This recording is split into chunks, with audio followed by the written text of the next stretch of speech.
In this video, I am doing a full playthrough of the low-ranked story quests in Monster Hunter Tri. This is my first time touching this game in over 10 years. I had originally pre-ordered this game when it was first announced, and I still have my GameStop card to download the demo on the Wii after pre-purchasing it. It's been a long time since I've picked up this classic, so let's stock up on whetstones, pickaxes, potions, and step into the Moga Woods.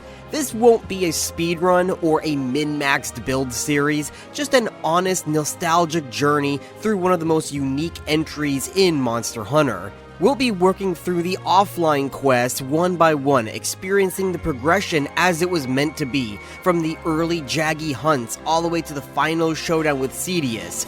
If you're a veteran, this will be a nostalgic trip, and if you're new, this will be a great way to see the series from where it's evolved from.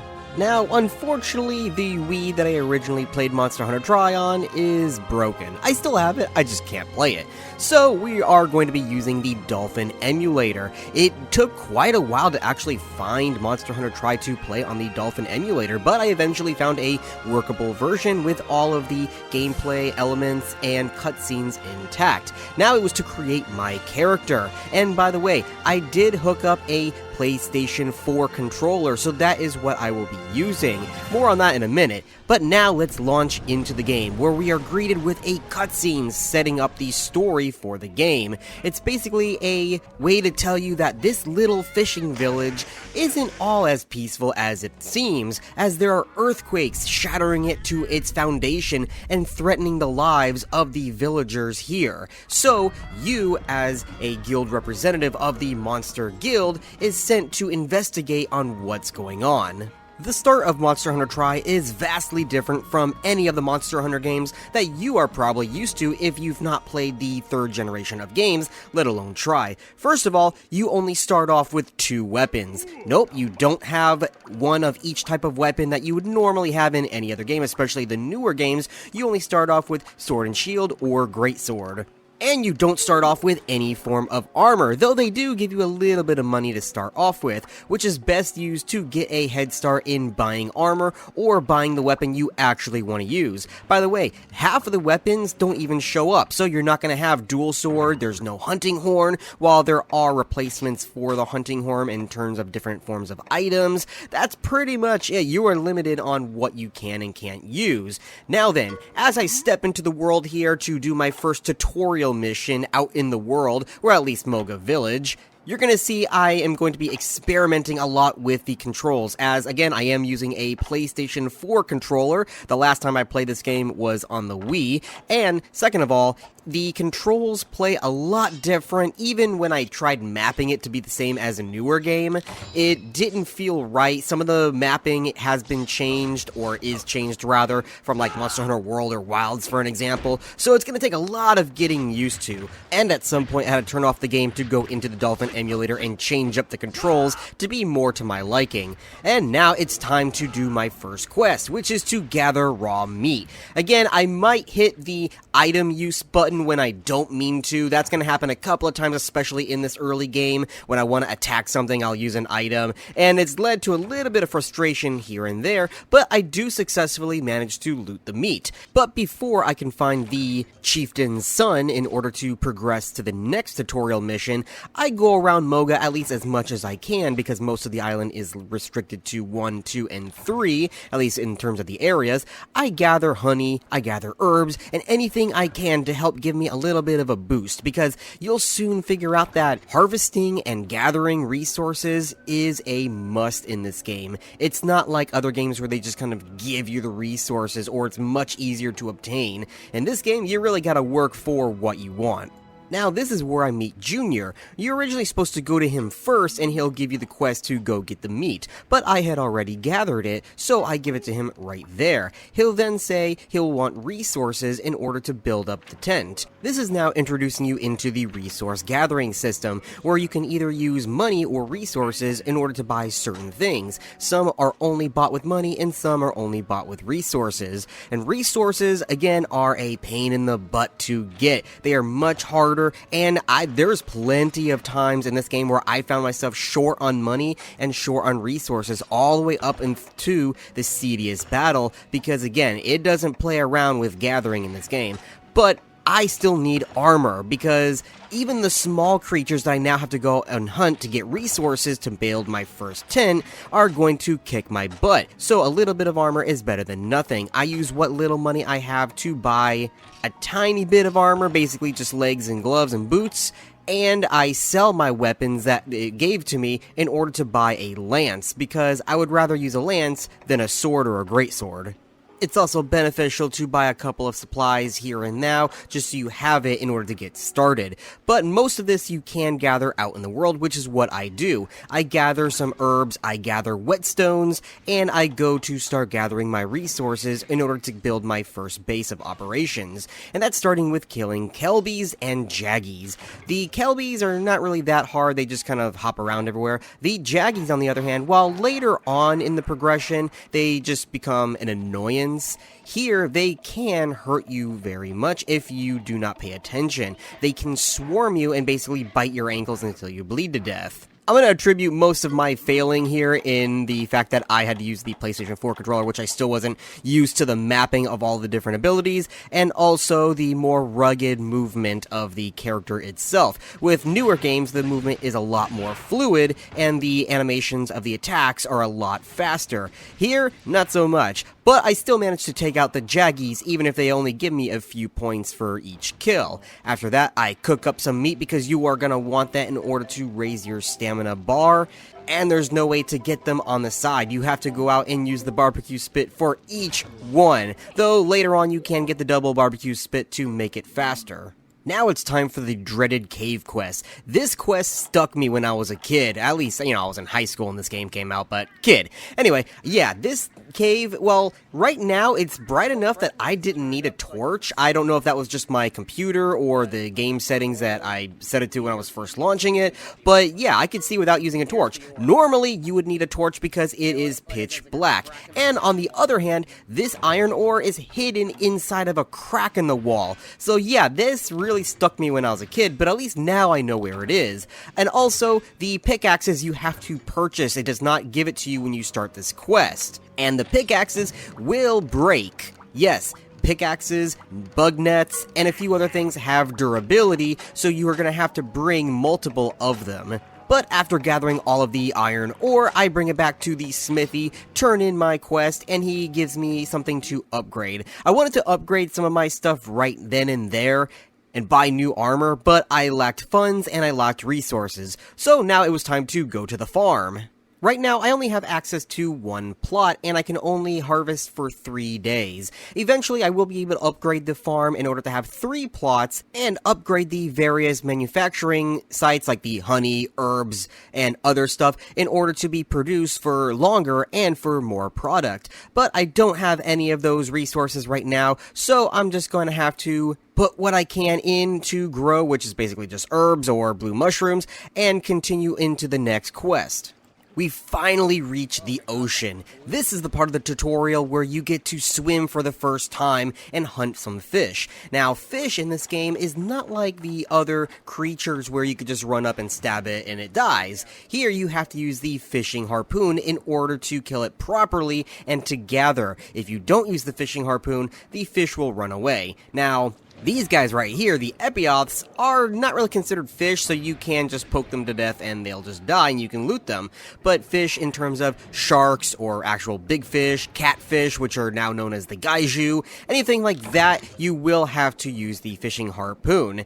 And right there you see looting some red coral. I was trying to go for a jumbo pearl because I will need one later on, but I skip it for now as it's not important, and I continue to the next area where the first of the big fish await. And I go up there and use the fishing harpoon in order to complete the quest. By now, I would have just enough resources in order to turn in the mini quests in order to build the first base in Moga Woods, allowing me to finally take on Star 1 quests, or Hunter Rank 1 quests. This will be a theme for the rest of the game, as there are going to be a lot of mini quests that require you to turn in certain items, as well as resources in order to unlock not only upgrades for the farm, or upgrade certain items, but also sometimes to upgrade various areas in order to unlock the next hunter rank, even the Cedius battle. But we'll get there when we get there. For now, I finally get my first hunter quest, which is to gather mushrooms. Yes, we are going to be gathering mushrooms, but it's not all that bad, because this gives me an excuse to go out and start harvesting honey, herbs, and all other sorts of stuff, including this spider web, which I can use to turn it into a trap later on. So yes, getting these quests, while they're not as exciting as hunting down dragons, they are very beneficial for giving you an excuse to go out there and gather as much as you can in order to start crafting potions and other things that will be beneficial. And so this video doesn't take 3 hours. I'm gonna just go off real quick. I did the Kelby Horn quest. I then followed up with the Jagia slaying, and then the Monster Gut quest, which is the one that introduces you for the first time to Lagiacrus, or Lagiacrus, however you pronounce it. I usually say Lagiacrus, but most people say Lagiacrus. It doesn't matter. But this quest is surely to rock your world if you're a new player and was not expecting to see a 5-star ranked monster in a 1-star ranked quest. Let me show you how that went down on my playthrough. Oh, I bounced off it. Lovely. Michael, earplugs!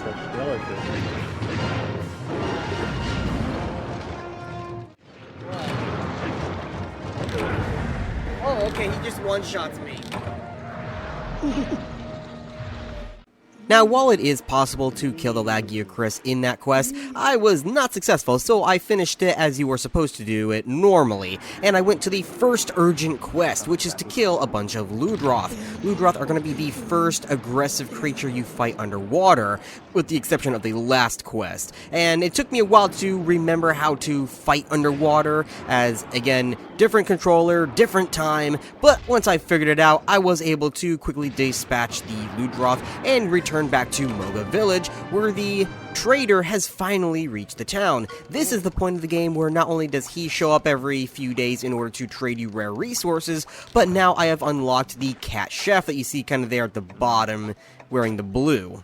But I really need armor, especially now that I'm going into the Hunter Rank 2 quest, so I spend about an hour or two just gathering iron, malachite, and a bunch of other stuff in order to make my first armor set, as well as upgrade my weapon when I can. I don't mind doing this because I really love the design of Moga Village. I really hope one day that we get an open world one in a modern game, just Moga Village redesigned, because I would love it. But they have to introduce swimming again, because goddamn it needs swimming. There's no way you can have Moga Village without the ocean. Now, when you first unlock the cat chef, the cooking is not going to be that good. This is going to be one of the things that you're going to have to spend resources on in order to upgrade him later on, especially after you complete certain hunter ranks. For now, something is better than nothing. It's not going to increase my health pool or my stamina, but it might give me a perk or two if I'm lucky. Now, another thing that I want to do is I want to fully 100% the low rank. I want to do every single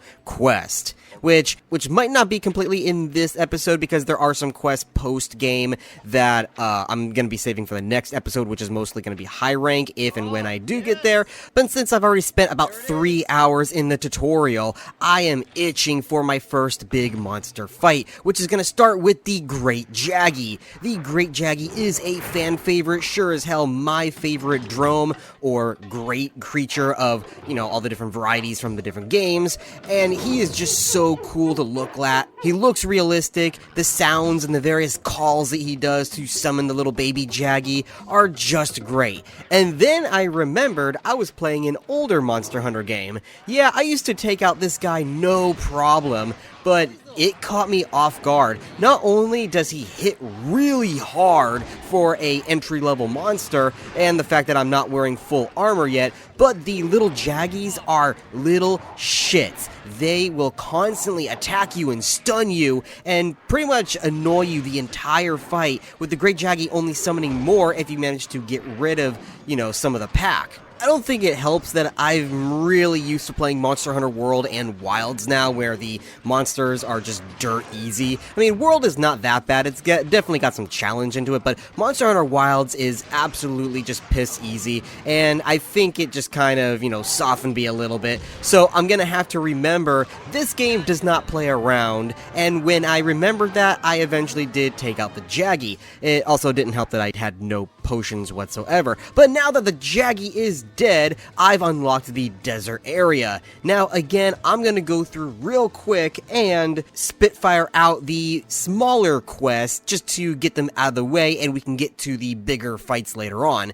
And the first one is going to be another monster gut quest in order to kill those little guys and harvest their guts. I then have to capture a Great Jaggy, which went a lot smoother now that I remembered how to fight him properly. I also had better gear, such as the monster set, though I almost failed because I missed one of my trank bombs. I forgot, you throw it instead of just throwing it down like in the newer games, but I did hit on the second one, which captured the Jaggy. But now it was time to get my first companion, at least the only companion in Tri, and that is going to be Cha-Cha, the little Chocolat kid. But you don't just get him, you have to do a quest in order to rescue him. He is surrounded by Jaggy that are going to be chasing him all over the island, and you have to protect him. Now, this is a 3-phase quest. You start off in the Jaggy nest, followed by the river nearby, and then close to the home base. Once all of the Jaggies are defeated, you will meet him back at your base camp, where the quest will then complete, and then you will have Cha-Cha as your companion.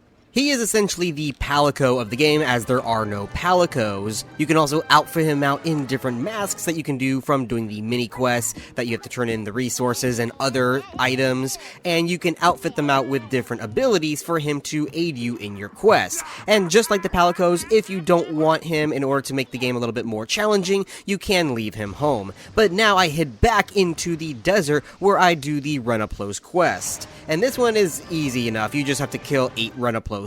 After that, I do the Herbivore Egg Quest, and these are just as annoying as before. And unlike the newer games, the areas will block off, which means you have to make a different route, and new creatures will spawn that will try to eat your face off and take back the egg, or at least smash it.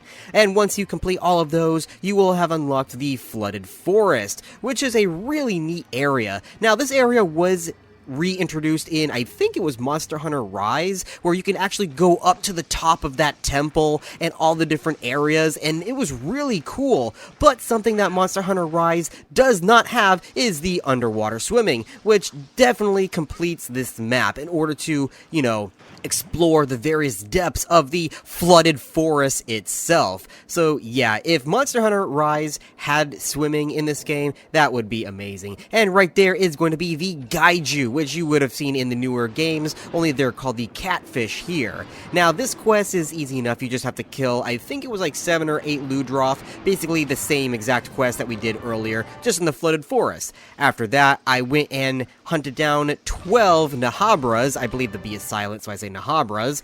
And I went and did the Golden Fish quest, which is the most annoying shit ever. It took me half an hour to get all 3 golden fish.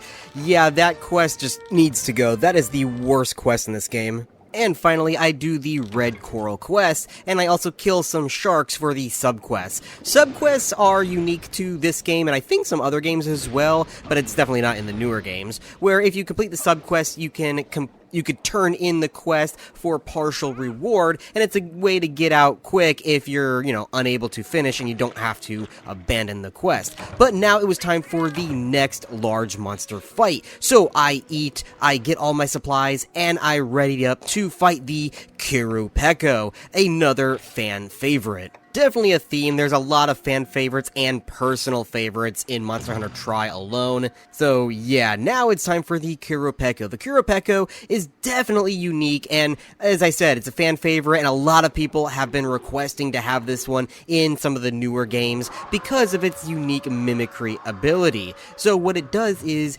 it puffs out its chest and blows a sound from its horn that can mimic other creatures, and when it does that, it will summon them to the battlefield. It can be anywhere from a Great Jaggy just to kind of, be annoying, all the way to a Royal Ludroth, Rathian, and in later levels, it could even summon the Devil Joe. So imagine having this in the newer games, being able to summon a vast variety of different creatures to help it in combat, especially with the newer pack systems, because there's so many creatures in the game now, especially in Wilds. It could summon multiple. That would be amazing if they brought him back.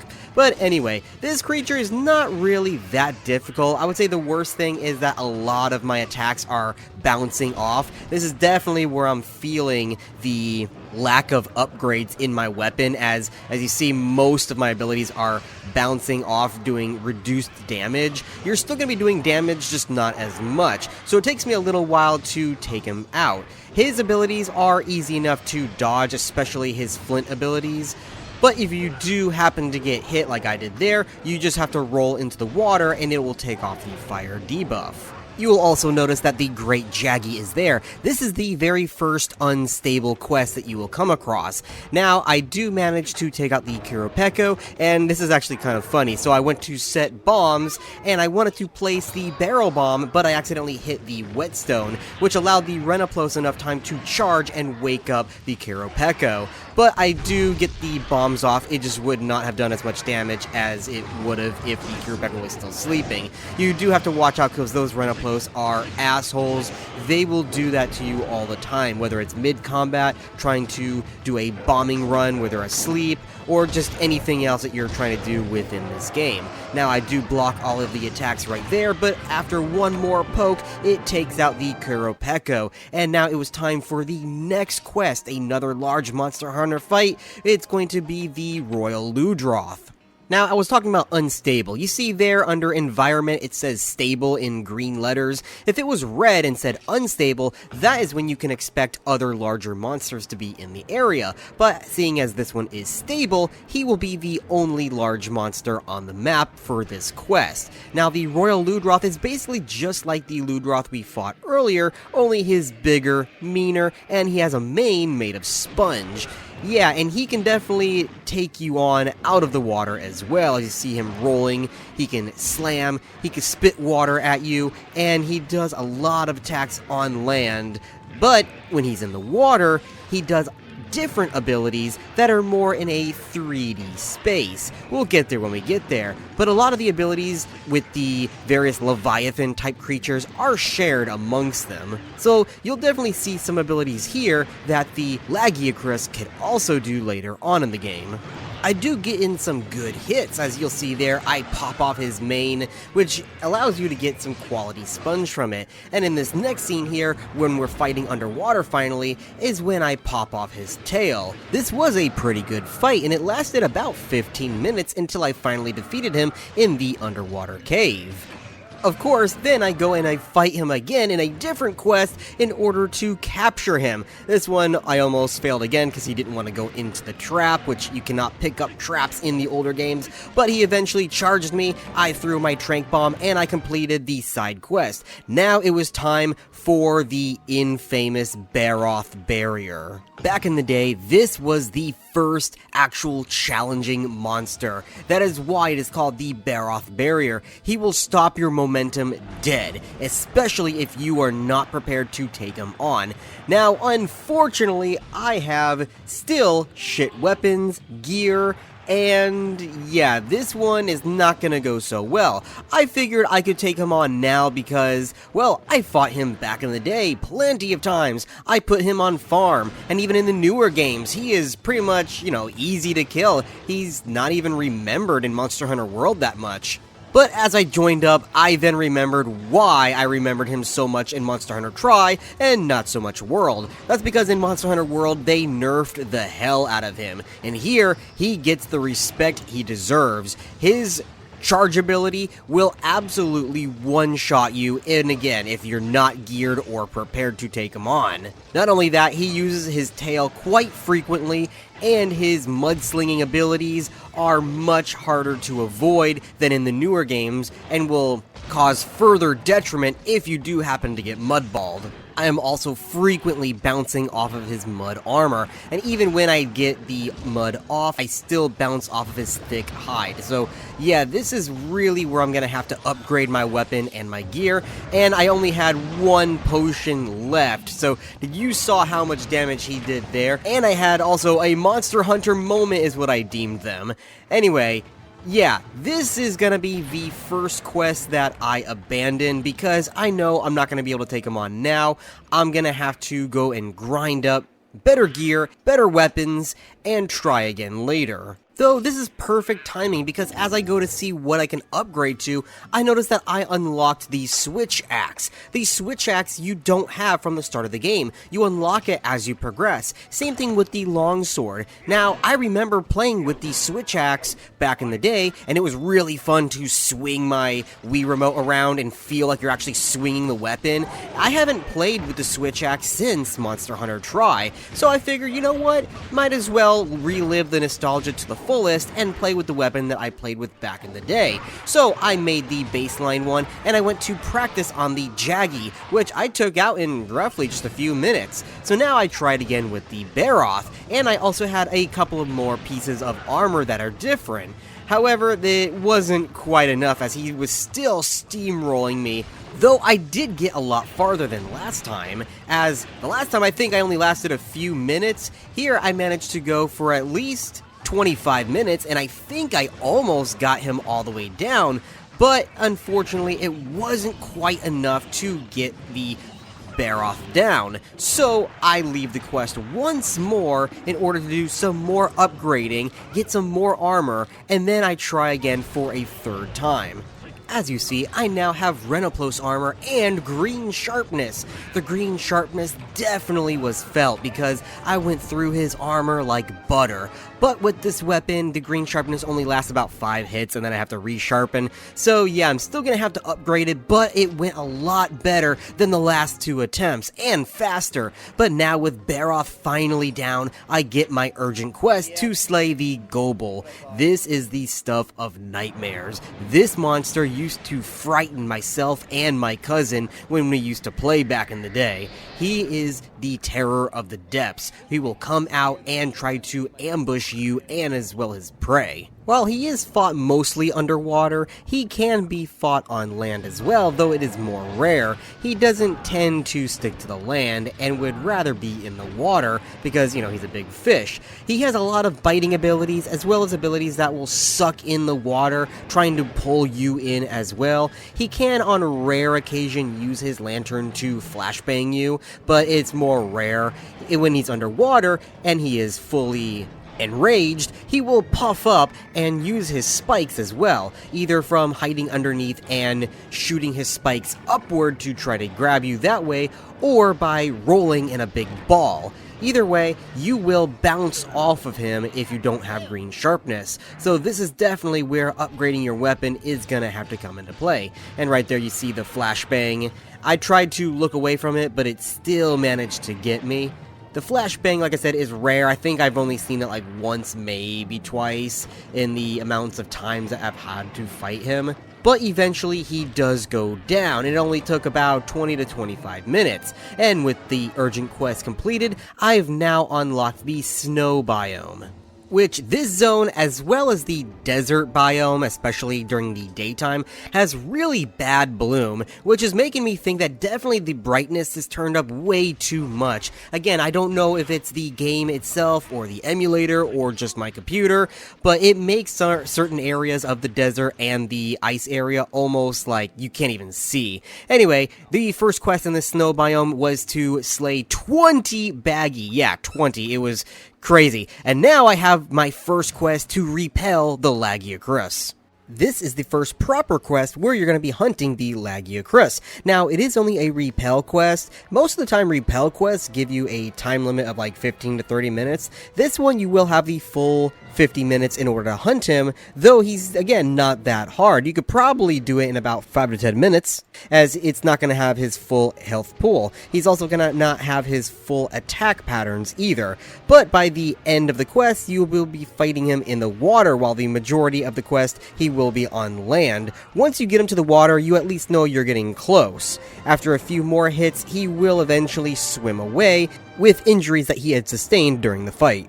The next major hunt that we have to do is going to be the Great Baggy, the first large monster in the snow biome. Now, he's pretty much the exact same as the Great Jaggy, with the difference that he can sleep you with his saliva, so you don't want him to spit at you. But he will also have the same abilities as the Great Jaggy, as well as all of the little baggies that will follow around. He can also call more of them if you take them down.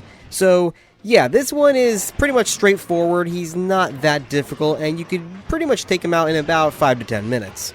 Now, I know I said I wanted to be a completionist, but I do not want to fight the Giganox. He is my least favorite monster in this entire game, so I'm gonna do everything in my power to try to beat this without fighting the Giganox. So, the next one we're gonna fight is the Rathian, which is pretty much straightforward if you've played any Monster Hunter game ever. She has the exact same attack patterns. Pretty much she stays on the ground more than in the air, unlike Rathalos, who stays more in the air rather than on the ground. She can kickflip you with her tail, she'll throw fire at you if she can, and try to bite you, as well as her tail swings. Now, her tail is, I guess, poisonous or venomous. I'm gonna go with venomous because it's injected rather than ingested. But if you take off her tail, the chances of it happening are severely reduced. So it is beneficial to go for her tail if you can. Once she went down, I get my next story mode quest, which is finally to properly hunt the Lagiacrus, as he has returned from his exile, and sometimes he will retain the scars that he had received from the last battle, but other times he will be fully regenerated and ready for a proper fight. So yeah, he is very angry and has come back for revenge. You are now going to have to fight him to his full power. He's going to have abilities that he didn't use in the last fight, as well as more time under the water, so I hope you are prepared for this. Now, it didn't help that I was wearing Barroth armor, which is weak to water, but that wasn't really my issue. I continuously bounced off of his armor, even with the little bit of greenness that I had, so it took a lot longer to fight him, as well as trying to maneuver under the water, because he is the master of water. He is going to be a lot harder than the Ludroth or the Gobel, so this fight takes me actually about 40 minutes to down him, which is, I think, the longest fight in this game. Again, it didn't help that I was a little bit under-geared and my weapon wasn't up to par, but I do manage to sever his tail and break his chest to get both subquest complete for extra rewards. Eventually, he does go down in the cave where the final battle takes place. I use a charge blast attack from the switch axe, and after another hit or two, he finally goes down. Now, I don't have the footage here, but after you defeat the Lagiacrus, the town still has earthquakes happening, which they had blamed the earthquakes on the Lagiacrus, so now they have no idea what's going on. Another thing you're gonna notice is that Cha-Cha is now missing. For the next several quests, you will not have Cha-Cha to help you, so I hope you are self-sufficient by now, but it's okay. The first quest that I'm going to be doing is just to kill a couple of Uruks, I think they're called Uruks, in the lava zone, which is now unlocked as of defeating the Lagiacrus. After that, I did the Firestone quest, which is essentially an egg quest, only it burns your flesh as you're carrying it, and that's even if you have a cool drink activated. So you're basically on a hard timer to get it back to base, all while being chased by Renaplos and an Uragan that's roaming around. Now, I was lucky enough to not see the Uragan, but I was still chased by the Renaplos, which just, put me on panic. The next one after that is going to be the Bloodstone quest. This one I repeated a couple of times in order to get some material for upgrades, but once you complete these few quests, Cha-Cha returns and tells you about the Cedius, who is the actual monster causing the earthquakes. Continuing on my path for completing every single quest, I now do the quest in order to capture the Lagiacrus in the flooded forest. It's essentially the exact same quest I did earlier, only I have to capture it. And I do take out a couple of his parts to get these subquests, which again will give you extra points and materials at the end, which is going to be great because I would love to make the Lagiacrus weapon. His armor is also going to be needed for fighting the Cedius as well, as it gives the water resistance. After that is when I finally get the Jumbo Pearl in order to upgrade my weapon, and I also get some shark skin, which is for a side quest from Cha-Cha in order to get the Ancient Mask, which is going to be one of the items required in order to unlock the Cedius quest. Right there you see it, you need Lagiacrus or Lagiacrus Scale, shark skin, and Pelagisite ore, which you can get in the flooded forest. Once you complete that, then you can go get the mask, which is behind the waterfall at the farm. You give it to Cha-Cha, which you don't really need to put it on him, you just need to have it, but I put it on Cha-Cha because it unlocks 2 abilities for him to use rather than just one, as the Acorn. I typically like to keep the Acorn mask on because that's just his face to me, that's just what he looks like, and the Ancient Mask is kind of ugly. But anyway, since then I have taken the time to upgrade the farm, so now I have all 3 plots, and some of them can even go on for longer, like for honey, which is one of the ways I've been getting a lot of mega potions just by farming tons and tons of honey, as well as materials, though the higher grade of material for longer you need to farm, the more reason it takes. And like I said, resources are really hard to come by, you're going to be grinding for them at some point. I also finally take the time to upgrade my armor and weapons. I even make some decorations and put them into the armor sets. This whole process takes about 2 hours for me to grind up, but I did manage to make the Lagiacrus Switch Axe, which I go and I test out on the Great Jaggy and completely annihilate him. Yeah, he's on farm now, but now it's time to fight the Diablos. The Diablos, the Rathalos, and the Barioth are the next 3 monsters I need to fight, and all 3 of them are gates into the next section because they are tough as nails. Now, even though I just spent like 2 to 3 hours upgrading all of my armor and weapons in order to fight the next couple of bosses, the Diablos absolutely destroys me. He is just way too hard, and my level of grinding was not enough. Now, I do get close as I managed to get him into the nest, and really, I think I was just a few hits away from killing him, but he managed to get a 1 over me, and I fail. So, yeah, back to the grind. But I think instead of going after Diablos again or trying Rathalos, I am going to go for Barioth. But before I can hunt Barioth, I grind down Great Baggy in order to make some ice-resistant gear. Now, Barioth in the newer games, mainly Monster Hunter World, is still a bit of a challenge. I actually liked how hard he was in Monster Hunter World. His animations are a lot more fluid, and he had some abilities that were not seen in the older games. But something in the older games, such as this one, which is the one he was introduced in, is I feel that he slides across the ice a lot more. Also, his Ice Breath attack is absolute trash. Even if I'm far away from it, it still manages to hit me. So yeah, I don't really appreciate that. But in fact, I end up losing this fight, which is weird because I ground up all of that ice-resistant gear. So what I do is I go back to the grind, yep, just as before, but as you see here, I'm hunting Ludroth, and the reason why is because out in Mogo Forest is Ludroth breeding, and they give a lot of resources. Resources and money is what I need in order to upgrade, because right now I have no resources and no money in order to upgrade. So I grind down the Ludroth, I sell whatever I gather from the fishing, and I even go into my inventory and sell a lot of high commodity items. So I won't be able to do trading for a while, but it's worth it with the amount of money I get, because I'm going from broke to having now just enough to upgrade all of my armor and try again. This time I'm going to be trying with the Rathalos. Rathalos is the flagship of the entire franchise. He is basically the Pikachu of Monster Hunter, and he is, just as always, a pain in the butt to fight because he pretty much spends most of the fight in the air rather than on the ground. Now, with my weapon, it's a little bit longer reached, so I can kind of reach up and grab his tail, which makes popping off his tail just easier. An ability that he does in this game that he does not do in the newer games is what you're seeing right there, where he flies up into the air, he'll circle a little bit, and then he dive bombs. I don't think I've ever seen him do it in the newer games, because I just don't think they've added it, and they really should, because it's an awesome move that he does. Other than that, he can sweep down and pin you, and then pretty much just maul you to death. You can escape out of it, but if you don't, not only will you take a lot of damage, but he'll jump off and use a power blast of fire on your face.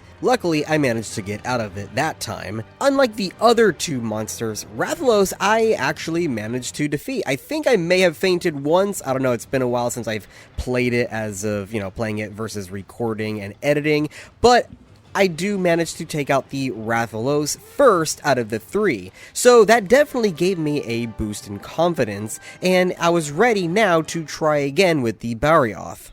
Now I have a fully upgraded baggy set, so it should be a lot better than last time, which it was. It still took about half an hour, and I had a lot of close calls, as you see there. He pins me into the corner. I am just constantly stunned, which, by the way, in this game, if you are below half health and get hit, it's pretty much guaranteed you're being stunned. The stunning in this game is absolutely ridiculous. It's what's led to pretty much 70% of my deaths. Anyway, with that close call, I managed to make it into the other area in order to get a little bit of respite, take a potion, and I rush back into the fray. Luckily, he was only a few hits away as I play a little chicken with him. He goes to swipe his tail, I swipe my axe, and I take him down. I then return to the Diablos as he's the last one to kill, and this one again went off without a hitch. No feints or anything. It still took about 30 minutes because he's, just a pain in the ass to fight, but I managed to get to his nest, I bomb him, and hit him pretty much just once or twice, and he goes down. Yeah, that was a lot easier than last time, but now it is time.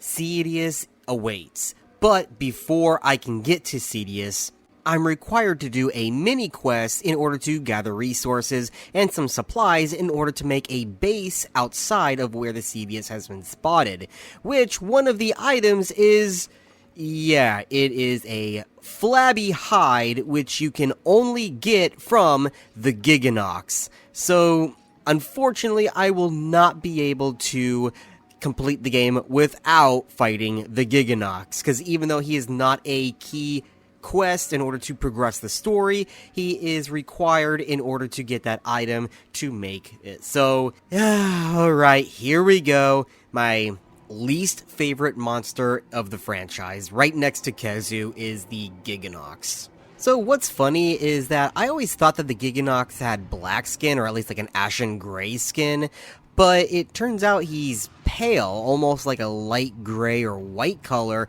He's just, darkened by the darkness of the cave, and he does turn black when he is enraged. Another thing is, I didn't realize as a kid how bulging his eyes were. I thought his eyes were maybe like pinhole size under the purple lines, kind of like, a whale or something, like a killer whale or a panda bear. But no, when you look, his eyes are actually like bulging out of his head. It's kind of funny. But yeah, the reason why I hate the Giganauts is just because he's a poisonous type, and he just constantly gives you poison. Like, it is crazy the amount of times he can poison you. The same thing is, he can also spawn in little baby Giggies or Giggies or whatever the fuck they're called, and they can latch onto you like leeches and suck your blood, and they're just overall annoying. This fight is terrible. And at one point, he does manage to get onto the ceiling. He'll sweep his tail and kind of like pull you underneath, and he'll suck on you like a freaking like leech or something, but like overgrown. Now, I remember playing this back in the day when we were on the, online servers. If one player managed to get caught by him, all of the other players would come around and start just getting free hits while he's sucking on the other player. So that was pretty fun, but I am playing solo, so I don't have anyone to help me out here. And unfortunately, I don't think I get out on time, and he sprays me with poison, which poisons me again. I think at some point I used up all of my antidotes, and I just kind of had to heal through all of the poison, which absolutely sucked. But it took about, I don't know, like 20 minutes or so, and I eventually defeated the Giganox. And luckily, I did get 2 Flabby Hide. I would have been so mad if I had only gotten just 1. And I turned it in, hopefully, to fight the Cedius. But unfortunately, after you turn in that quest, he needs to build the campsite with the materials you got him. So now I have to do a few more quests, mainly kill an Urigan. The other 2 quests are optional, so I'm not going to worry about them right now. I'm just going to get the Urigan kill quest out of the way so I can get to the Cedius as fast as possible. I would say Urigan is the same here as he is in Monster Hunter Wild. He's, I would say, mildly difficult, but he's not overly difficult, and a little bit forgettable, if not for the fact that he's the only monster with such a massive chin, so it's kind of hard to forget him in the first place. But I do manage to take him out in 1 kill here. It does take me a while, especially because he likes to earthquake with his chin a lot, which stuns the hell out of you, so I'm not able to get in free hits at times. He's also known for rolling around and getting himself into the lava, so he'll roll and like kind of trip himself and kind of flail around on the ground, but he's in the lava, so while you could be getting in free hits, you can't because you can't reach him. So yeah, because of a few things like that, it does take a little bit longer to defeat him, but I do manage to take him out by throwing a poison knife, which is pretty funny. And then I can finally fight the Cedius. Now, I know I said I wanted to go for a 100%. I'm going to leave those last 2 quests of Star Rank 5 for the next episode if I, decide to do it later on with high rank, because I am going to have more quests that unlock after Cedius, and I just want to kind of get this over with because this has been building up. This is the pinnacle of the hunting experience. You, as the only hunter of Moga Village, you've been trained by the fishermen and the hunters of the watery area in order to hunt underwater. That is your specialty. The other members of the guild cannot do what you do, which is why you are the one to defeat the Cedius. At least that's what the story tells us. These guys are probably just pussies. It's always the case where it's like, oh, big monster, no one can fight it. It's too powerful, and then you just go in by yourself and take them out. But yeah, the Cedius is impressive for his size. A giant whale with one of his 2 massive horns overgrown over his eye. It bothers him, which is why he is trying to knock it off by rubbing it against the rocks and the ruins underneath the island, which is what's causing the earthquakes.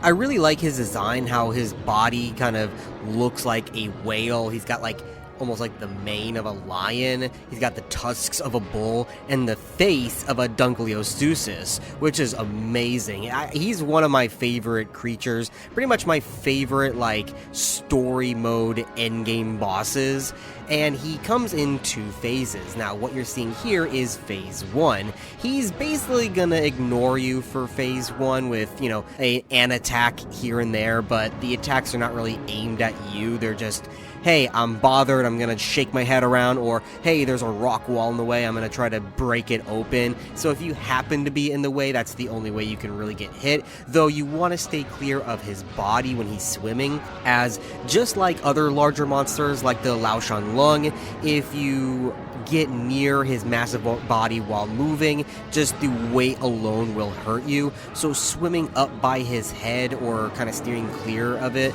is what you're going to want to do for this fight. And with how wide he swings his tail while swimming, it can be a little bit difficult if you get lagged behind.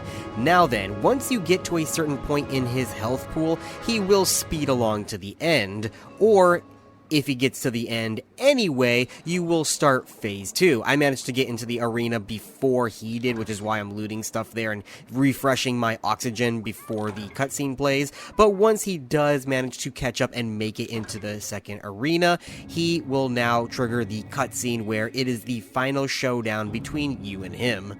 As I said, this is probably my favorite final boss when it comes to the story modes of the different Monster Hunter games, just because of the limited amount of story that we got, that he is pretty much the destroyer of Moga Village, with him rubbing his horns against the underside in the deep ruins, to you being the only hunter who has been trained in the art of underwater combat because of the guild sending you there. It all culminates to this. Now, as you see me there, I'm looting the ballista ammo. I could have sworn when I played this game originally, you could have shot the ballista at him.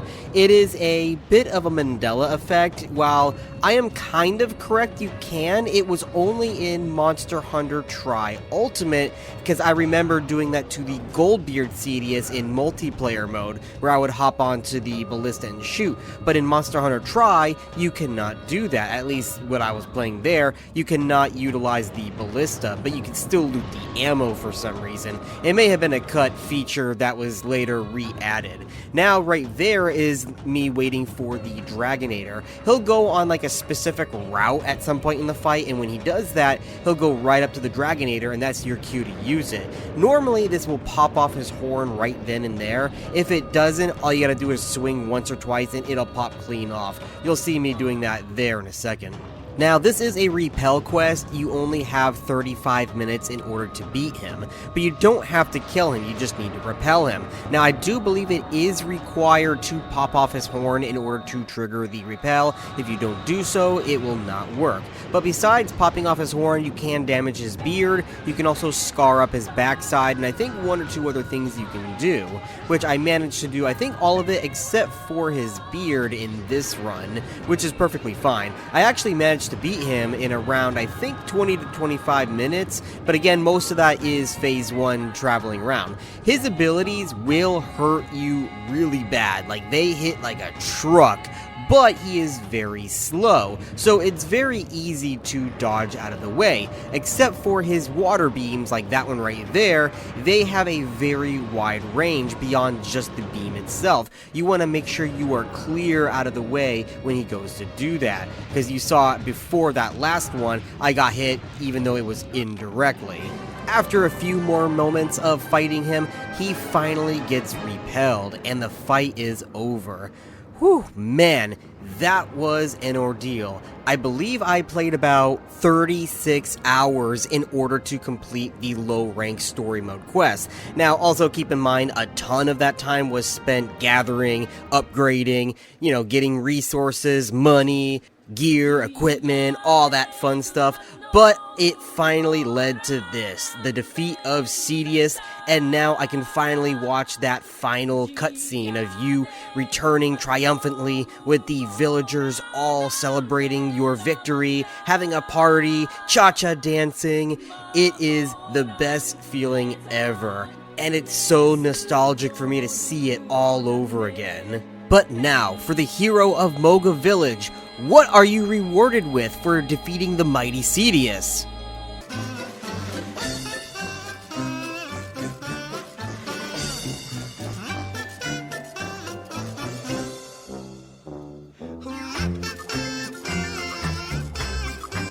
You win! All right, what do I win? Another beer! Yeah, I mentioned this before, but you're rewarded with more quests, and all of these quests that you get after defeating the Cedius are all double hunts. You have to hunt Rathalos and Lagiocrus, 2 Marioths, and so much more. So yeah, I've got a lot of work cut out for me, and I also have 1 or 2 hunts that were left over from before Cedius, such as at Cantor and capturing the Urigan, so that's gonna have to all be a little bit later when I do the next episode, if and when I decide to do that, because I don't know if I'm gonna be doing it yet, but I really want to, as I said before, I got onto the Lochlac private server, which allows me to enter into the online Lochlac port, which hasn't been seen in a decade, ever since it got shut down by Capcom.